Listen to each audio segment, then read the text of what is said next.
fertility and age go hand in hand, right?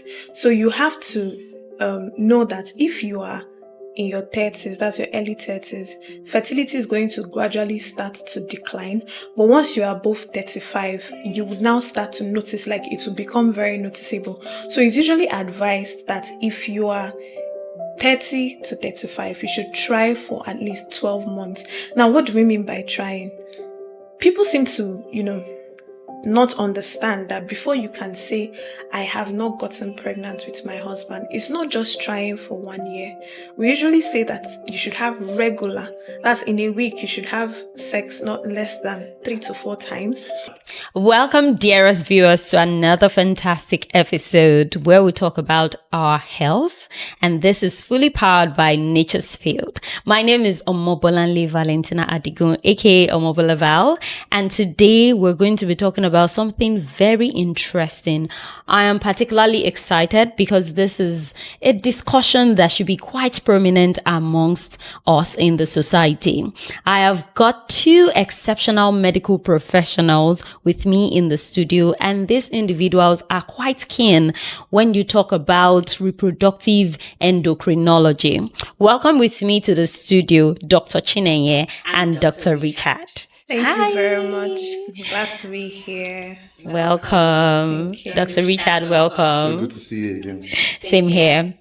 Now, today we're talking about fertility. And of course, this particular topic is quite interesting because it cuts across all gender.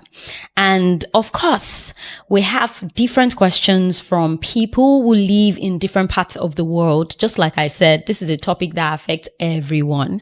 Now, we're going to be talking about fertility, and my amazing doctors, I'm going to be reading some questions from some people, and I would love you to answer them for us. Thank you so much. So my first question is from Onyinye. She's 34 and she resides in Victoria Island.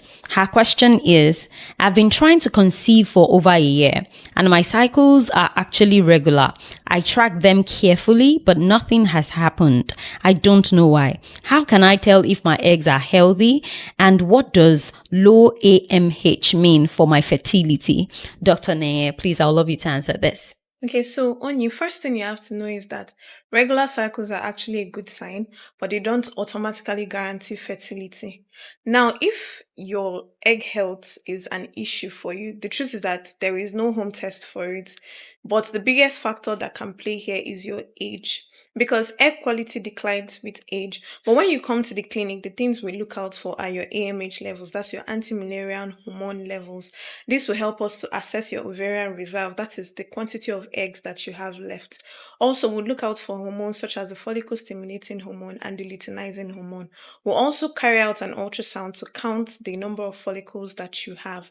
Now, when all these things are done, we can actually now determine your fertility. So if you have low AMH levels, you've been told by your doctor that is low, it doesn't stop you from getting pregnant. All it does is that it tells us that time is of the essence and we have to plan more intentionally. Wow. Thank you so much. Thank you so much for that. The next question is from Tolu. Tolu is 37, a lecturer in Ibadan, and her question is, my cycles have been changing suddenly over the past few months. Sometimes they are short, sometimes longer than usual. Can irregular periods affect my chances of getting pregnant? And is it possible for egg quality to improve naturally? Dr. Neye, I'll still love you to answer this. So, irregular cycles mean that you're not ovulating consistently, and ovulation is key. Like you have to ovulate consistently to be able to conceive. Now, about your egg health, this is where I'm very, very truthful with my patients. Your age, like I said earlier, is a factor. Now, if you're already elderly, like above 35, fertility is going to be on a lower scale for you. Now, about the quality of your eggs, you can improve it naturally, but you cannot. So, the thing is that we are born with all the eggs that we can actually have, right? So, it's not like if you're going to develop healthy habits, you're going to like develop new eggs. No, all you're doing is just to improve the quality of the one you have. So, things like exercising, having a good diet, reducing your stress levels, all these things will help improve your the quality of your eggs, and it will also, by virtue of that, improve your fertility chances. Wow, thank you so much. This is quite educative, and I feel like this is key for both genders to learn. So thank you so much for that. I'll read the next question from Chioma. She's 32 and she resides in Enugu. Chioma says, I've been anxious about conceiving. Can stress or anxiety prevent ovulation? And why did my period skip last month? Dr. Nanye, please answer this for us. Okay, so stress cannot, stop ovulation, but it can throw off the timing. And most times, not most times, the truth is that timing is important for us when it comes to tracking your ovulation, because when you know when you're going to ovulate, you'll be able to time intercourse, which will improve your chances of conceiving. So now stress cannot stop your ovulation, but it can disrupt the timing. Also, about skipped periods, a lot of things can make you skip your period. It can be your hormones, it can be that you're sick, it can be that your body's adjusting to maybe a new diet or adjusting to a new environment. It can be that you are losing or adding weight. All these things can point to the factors that would affect your period. But what you have to also understand is that skipped periods are not necessarily something to bother, but if it happens consistently, that is now when it's an issue. So you have to be very observant to know if this is something that is happening regularly or if it's like once in a while kind of issue. Wow, thank you so much. I'm particularly excited that you touched base on the fact that stress cannot automatically just, prolong or eradicate your ovulation. Because personally, I've heard doctors say if I probably go to the hospital and maybe make complaints that my period is late or something, you'll probably just say that, have you been stressing? So every time is a thing among we ladies. We say to ourselves, like we prescribe to ourselves that it's probably late, a few months late because, you are stressing. So thank you for touching base on that. My next question is this one that I'll be reading from Ruth. Ruth is 36. She says, I hear so often that age 35 plus makes it much harder to conceive. Is that true? And how long should my husband and I try naturally before seeing a fertility doctor? Dr. Naya, please answer this for us. Thank you. So like we've been discussing, fertility and age go hand in hand, right? So you have to know that if you are in your 30s, that's your early 30s, fertility is going to gradually start to decline. But once you are above 35, you would now start to notice, like it will become very noticeable. So it's usually advised that if you are 30 to 35, you should try for at least 12 months. Now, what do we mean by trying? People seem to, not understand that before you can say, I have not gotten pregnant with my husband, it's not just trying for 1 year. We usually say that you should have regular, that's in a week, you should have sex not less than 3 to 4 times. It must be unprotected and it must be ejaculatory.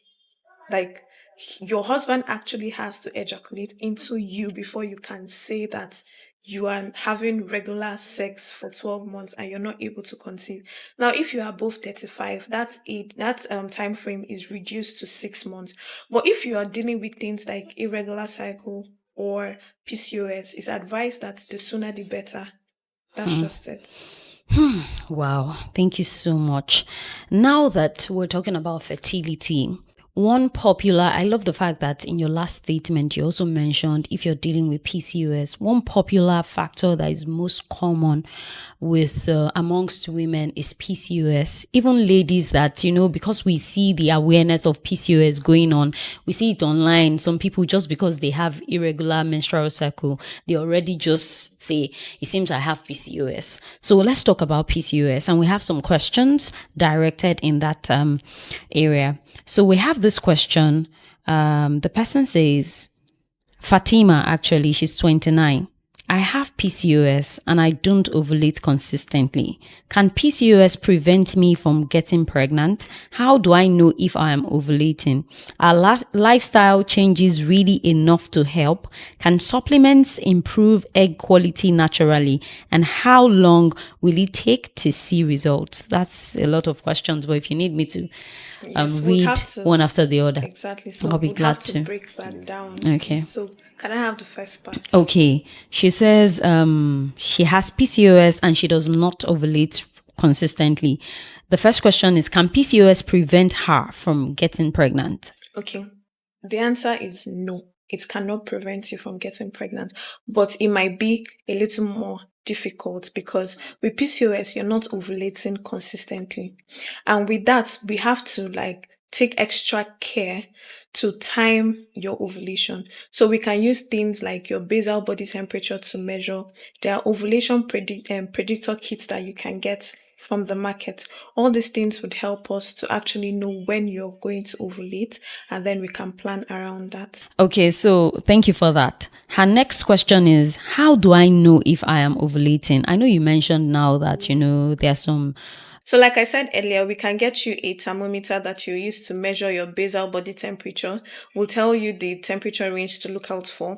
There are kits that they sell in the market these days that can actually, they're usually easy to use just with your urine and all that. It will tell you when you're ovulating or when your fertile window is close by. Or we can actually do some tests for you when you come to the hospital. That's to check your luteinizing hormone, your follicle stimulating hormone, and we can plan around that. Okay, thank you. Still on Fatima's question, are lifestyle changes really enough to help?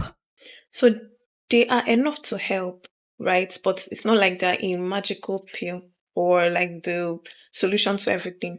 So with PCOS, one of the most important thing that you should know that is happening is that your body is finding it hard to resist insulin.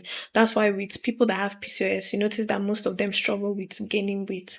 So with things like monitoring your diet, telling you what to avoid, with regular exercising and avoiding stress, you can actually improve your chances of ovulating. Okay, still on Fatima's questions. Can supplements improve egg quality naturally? And how long will it take to see results? Now, on the issue of supplements, think as them as a support system, not as your solution to everything. So, certain ingredients like myoinositol, CoQ10, alpha lipoic acid actually help to improve your hormone balance and support the ovarian environment. Now, formulations like Nature's Field Fertile Support Overcare Boost combine these in such a way that within 2 to 3 months of consistent usage, women have been reported to have more regular cycles and their ovulation becomes more consistent. So, one thing I have to tell you is that people react differently to things. So, my own timing might not be the same with yours. So, you have to actually be really patient when using supplements. Thank you so much. You did justice to this.